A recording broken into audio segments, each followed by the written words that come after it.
Okay, so my first and second I guess supernatural encounters happened when my family was living in Maine.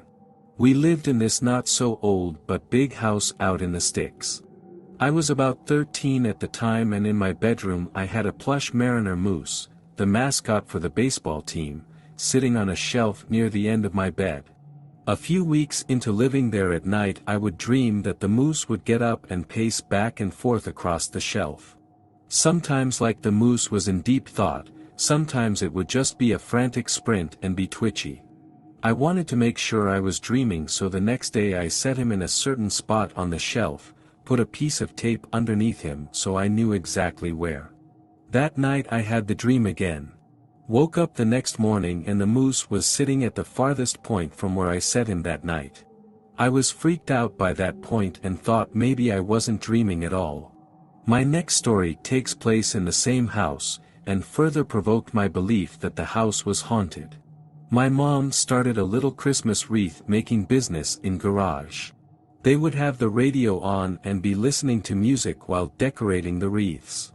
At about the same time every day the radio would somehow change the station to this old-time 40s music. We thought for a bit that the radio station just changed what was playing. So one day we decided to watch it. It got to about that time and we noticed the knob on the radio is actually turning by itself to the old-time station. Mom was promptly freaked out and unplugged the radio that day and continued to make wreaths in silence. We bought a toy cat small enough to fit in your hand.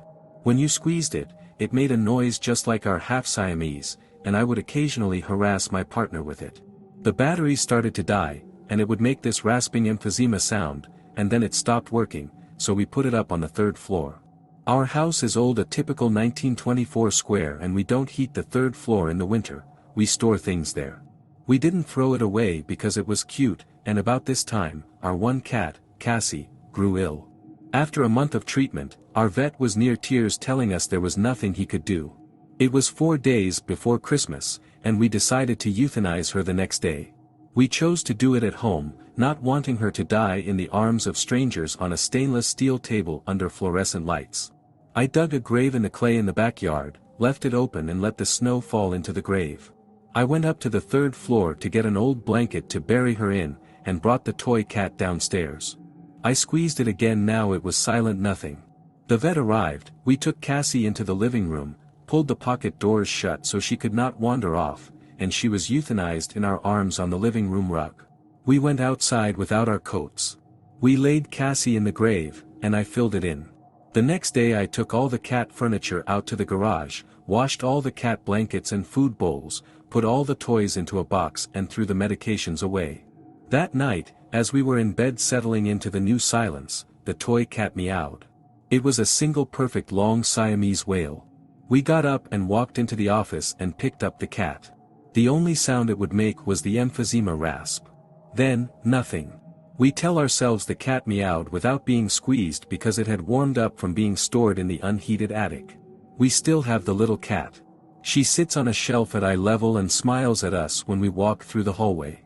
We squeeze it from time to time, but it has never made another sound. This is a true story. This happened a couple of years ago. I was staying at my fiancé's place one night, and she has a 6-year-old son whose room was right next to hers. I got up at about 1 a.m. to go take a leak. On my way back, I hear her son crying in his room. He has this stuffed cat from Build-A-Bear that he adores. It was his first ever Build-A-Bear that he got when he was 2 or 3 years old.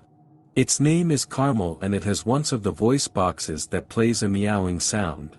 So, I go into his room and ask him what's wrong, why is he crying?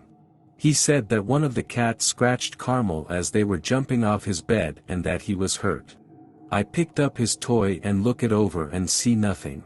I ask him where Carmel got hurt, and he indicated to one of the toy's paws. I gave it a kiss and said that it's all better. He turned to me, tears in his eyes, and said that he wasn't, and that Carmel was dead. I asked him why he would say that, and he responded that Carmel wasn't talking. Thinking that he thought the voice box was somehow damaged, or something, and I activated, and after it's done meowing, I told him that everything is fine, and that Carmel still talked. He looks up at me and in a matter-of-fact voice says that is the voice box, not Carmel's voice. About 10 years ago I had a friend who insisted that his house was haunted. His whole family had terrifying experiences in the house. Most of the occurrences happened in and around the basement, which was only half constructed. By half constructed I mean that half of the basement was concrete and the other half was a dirt access crawlspace about 3 feet deep, separated by a 3x4 piece of insulating wall that could be removed to get to the crawlspace. The father described hearing low whispering voices coming from the crawlspace. They would almost always be talking about members of the family. He was convinced they were plotting to manipulate his teenage children.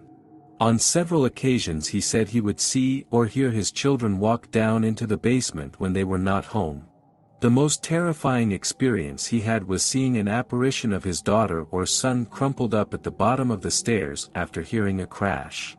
The father later died in the house, heart attack, and the mother moved out to live with a new boyfriend. My friend and his sister were just out of high school at the time, and his basement became a fairly safe place to hang out and smoke interesting things. His sister claimed that the doll heads on her old toys would turn to face the stairs. They were sitting in a pile in the corner of the basement. I had never witnessed anything unusual, so I really didn't believe all of their stories, and I still think they were the result of overactive imaginations and chemical enhancement. It was 420 friendly even when the parents lived there. However, I was driving my friend home one night. When we pulled into the driveway we discovered that the kitchen light had been left on. The house had a large front window and you could see the basement door and kitchen from the driveway. We both saw what appeared to be a large black mass move from the open basement door to the far side of the kitchen and back again. We sat in the car while my friend kept repeating loudly, "I'm not going in there, I'm not going in there." After about 40 seconds of watching whatever it was, I offered to go inside with him to check it out. We entered through the garage, so we lost sight of the black mass as we entered the kitchen. We discovered that the basement door was closed when we entered the house and searched around for a while to make sure no one had broken in. To this day I have no explanation for what we saw.